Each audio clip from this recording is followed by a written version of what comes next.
दोस्तों अभी हम खड़े हैं हिरणमंगरी सेक्टर 4 झूलेलाल मंदिर। यहाँ पर सिंधी समाज की क्लासेस चलती है छोटे बच्चों को मातृभाषा सिखाने के लिए।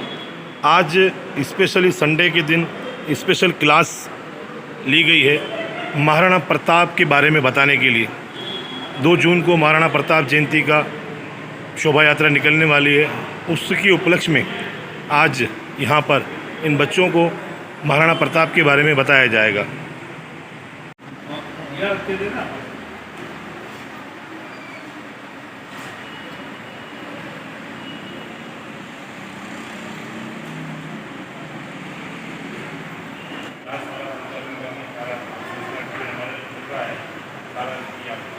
हमारे महिला संगठन की प्रेसिडेंट भी है और बहुत एक्टिव लेडी, बहुत मतलब ईमानदारी से और दिल से काम करते हैं।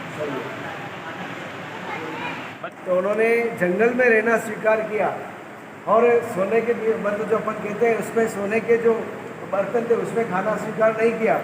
उनको करना क्या था, जब मुगल जब भी आए थे और अकबर के जब दूत के रूप में वहाँ जब आए थे और जब उन्होंने कहा था कि आप महाराणा प्रताप आप भी अधीनता स्वीकार करो, लेकिन उन्होंने अधीनता स्वीकार नहीं की। उनको करना क्या था, मेवाड़ पे राज उन्हीं को करना था। झंडा जो लगता था वो इस्लाम का झंडा लगता था, मुगलों का झंडा लगता था, लेकिन नहीं, उन्होंने वो दास्ता स्वीकार नहीं की और उन्होंने बड़े ही जंगलों में रहना स्वीकार किया। मेवाड़ को आज़ाद के लिए लड़ते रहे और अंत में मेवाड़ को आज़ाद भी कराया। हल्दी घाटी युद्ध में भी महाराणा प्रताप के साथ सेना और आगे वाली जो सेना थी बहुत बड़ा फर्क था। कहाँ वो भारी भरकम सेना और कहाँ एक कम टुकड़ी, लेकिन 3 से 4 घंटे के युद्ध में हल्दी घाटी युद्ध महाराणा प्रताप ने जीता। और इतिहासकार चाहे कुछ भी बताए, लेकिन आप सब जानते हैं, अभी हम लोग वो हल्दी घाटी की माटी जाना भूल गए। जिस हल्दी घाटी की माटी जहाँ महाराणा प्रताप लड़े और जहाँ मुगल सेना का जो रक्त बहा, उस इतना खून बहा कि वो पूरी जो मिट्टी थी वो हल्दी घाटी की जैसी हो गई, तो उसका नाम हल्दी घाटी हो गया। और पूरा आज उसकी तिलक, इसकी हल्दी घाटी की माटी से सबका तिलक करते हैं, ताकि बाहर से जो आते हैं उन सबका तिलक करके उनका अभिनंदन करके हम बताते हैं मेवाड़ के वासी हैं, हम स्वाभिमानी लोग हैं, हम लोगों ने झुकना स्वीकार नहीं किया। आज चाहे आज हम लोग सभी, चाहे आज मुरली राजा ने वगैरह आप सभी, हम लोग आपका जो साथ दिया उस समय, और महाराणा प्रताप को उस समय जब सारी जो जानकारी थी हल्दी घाटी युद्ध में कि किस तरह से छापामार युद्ध जो होता था, शिवाजी महाराज और महाराणा प्रताप में एक बहुत बड़ी समानता थी। शिवाजी महाराज बाद में हुए थे, पहले महाराणा प्रताप आए, तो शिवाजी महाराज ने भी कुछ जो सीखा वो महाराणा प्रताप से सीखा है कि किस तरह से हल्दी घाटी का जो दर्रा है अभी तो बहुत बड़ा है, उसको हल्दी घाटी दर्रे में जिस तरह से मुगल निकलते थे उनको ये भील काटते जाते थे और ऊपर से 3 गोफण, यानी हम लोग कह सकते हैं किस तरह से उनका एक सारे परिदृश्य में सारी जातियों को लेकर के, सारे समाज को लेकर के, और आज की परिस्थिति में भी, आज की परिस्थिति हम लोग कह सकते हैं प्रधानमंत्री, राष्ट्रपति, ये सब अलग अलग जाति से आते हैं। बंजारों का उदाहरण, हाँ, बंजारों का उदाहरण जैसा आपने फरमाया कि वो गाड़ूले लुहार, उनको हम लोग गाड़ूले लुहार कहते हैं। हाँ, कि वो भी उनके साथ में, अभी तक भी आप लोग ने देखा है ना, उन्होंने एक शपथ ली थी कि जब तक महाराणा प्रताप मेवाड़ युद्ध नहीं जीत लेते पूरा, और जब तक हमें पूरी मेवाड़ की अधीनता जो मुगलों से आज़ाद नहीं, तब तक हम लोग इसमें बिस्तर पर नहीं सोएंगे, हम लोग घूमंतु जिससे घूमते रहेंगे।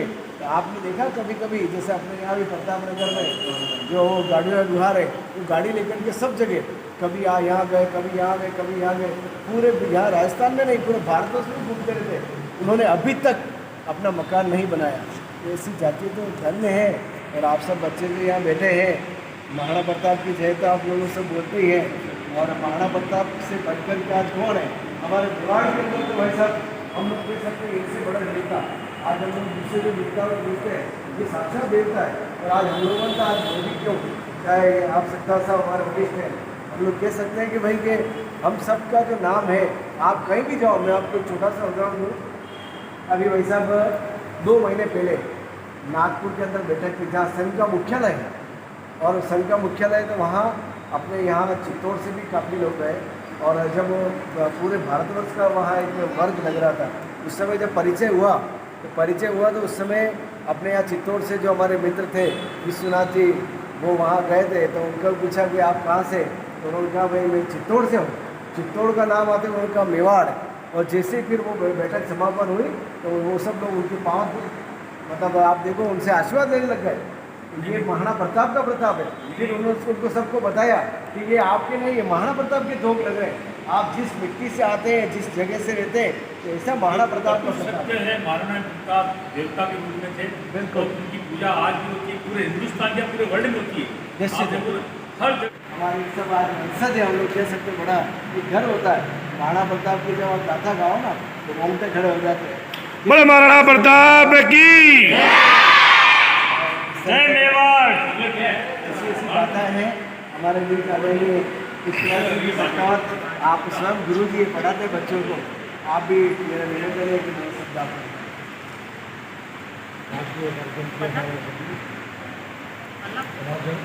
और बाबा साहब जो लगातार टीचर होते हुए इतना नहीं बता सकता जो आपने पूरा महाराणा प्रताप की जो भी वंशावली है पूरी आपको बता दी।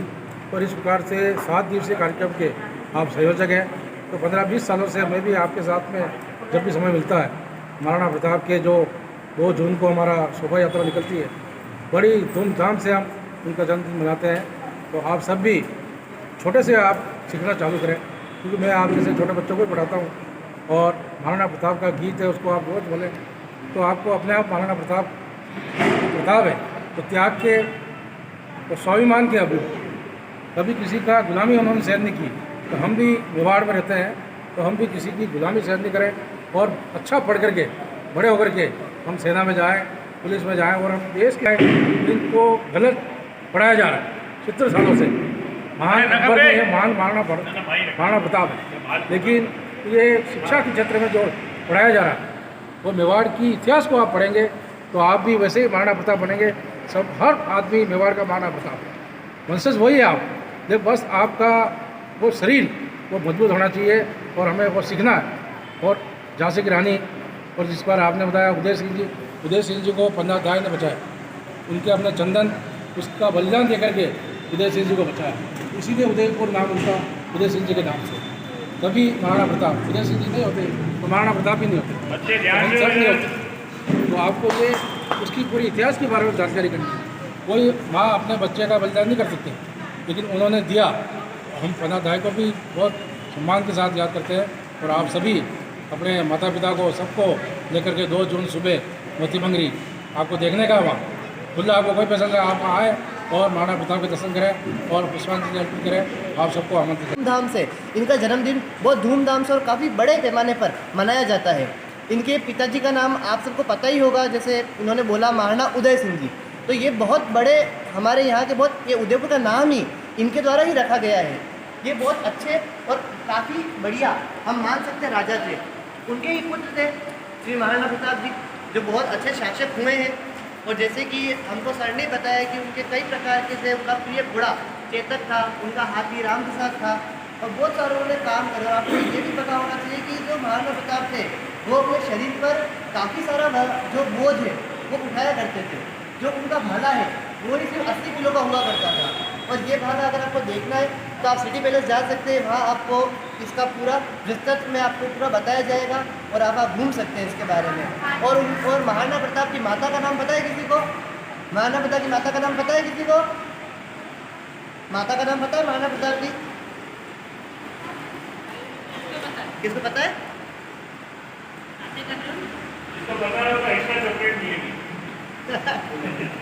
नहीं पता? चलो, महाराणा प्रताप की माता का नाम महारानी जयवंताबाई जी, ये नाम है उनकी माता का। और जो आपको ये जानकर हैरानी होगी कि जो आप मानते हो उदय सिंह जी राजा थे, महाराणा प्रताप राजा थे, वो नहीं थे राजा, ये मैं आपको कह सकता हूँ।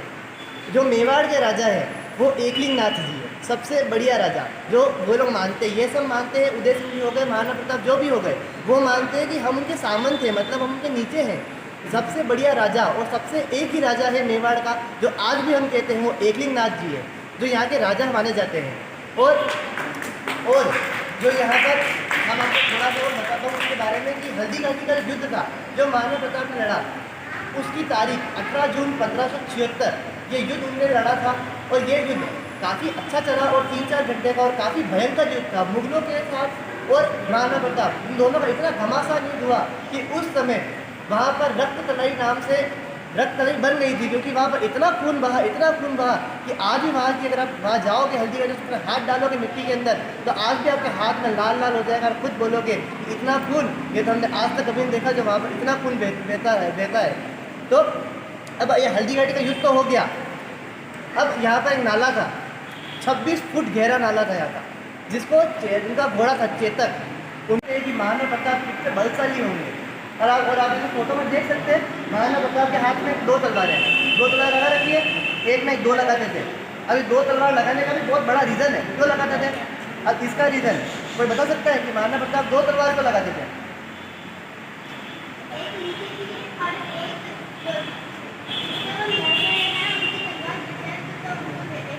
तालियां, बहुत अच्छा। ये सही बिल्कुल सही बोला है कि महाराणा प्रताप एक तलवार था उसके लगाते थे और सामने वाले की अगर तलवार गिर जाए तो एक तलवार उसको दिया करते थे, क्योंकि हमारी मेवाड़ में ये महानता है कि हम किसी भी नियत पर कभी हाथ नहीं उठाते हैं। और अब हम महाराणा प्रताप के स्वर्गवास की बात करते हैं। तो जब वे शिकार कर रहे थे एंड समय में तो उनको गंभीर संक्रमण के कारण उनको माना जाता है गंभीर संक्रमण हो गया था, जिसके कारण उनको चोटें आई कई सारी शिकार करते समय, और इन्हीं चोटों के कारण उनका स्वर्गवास 19 जनवरी 1997 को चावड़ में हो गया था।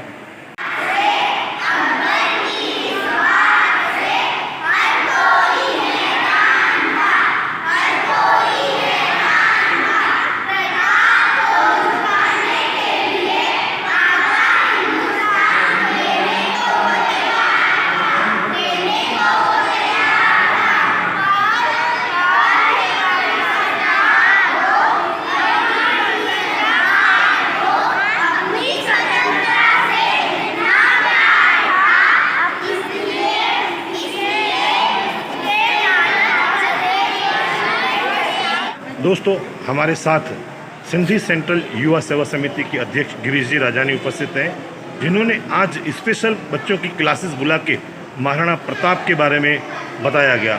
2 जून महाराणा प्रताप जयंती है, उसी के निमित्त आज छोटे बच्चों को बुला के उनके बारे में बताया गया। गिरीश जी, आप बताएं तो किस तरह की क्लासेस आपने बुलाई और किस तरह उनकी जानकारी दी गई। आज बड़ी खुशी का दिन है। हम महाराणा प्रताप के बारे में एक स्पेशल क्लास बच्चों की यहाँ लगवाई गई सेक्टर 4 झूलेलाल भवन में।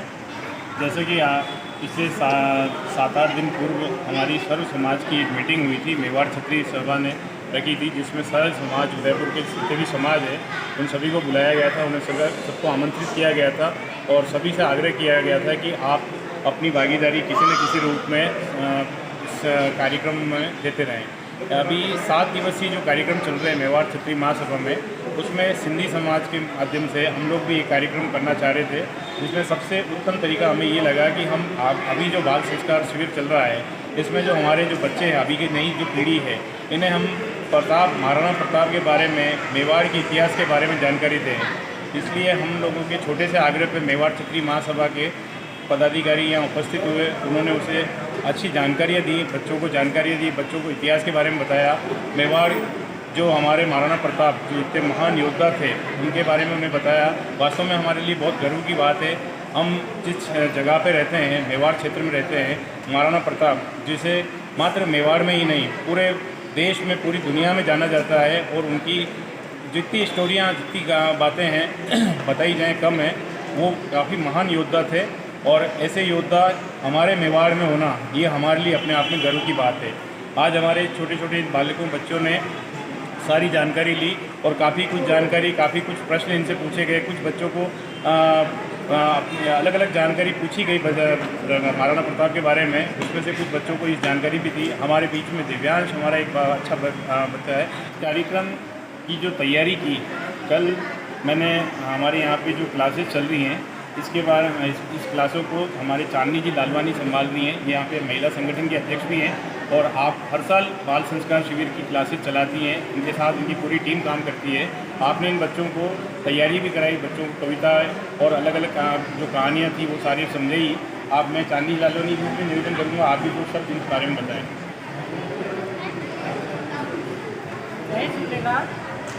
हम लोगों ने ये बाल शिविर लगाया है, जिसमें हम 15 दिन के शिविर में बच्चों को सिंधी संस्कारों से अवगत करा रहे हैं, साथ साथ मेवाड़ के संस्कारों से भी अवगत कराया जा रहा है। जिसमें बच्चों ने आज बहुत अच्छी पोयम याद की, महाराणा प्रताप की वीरता की गाथा सुनाई, जिससे मैं बहुत खुश हुई आज।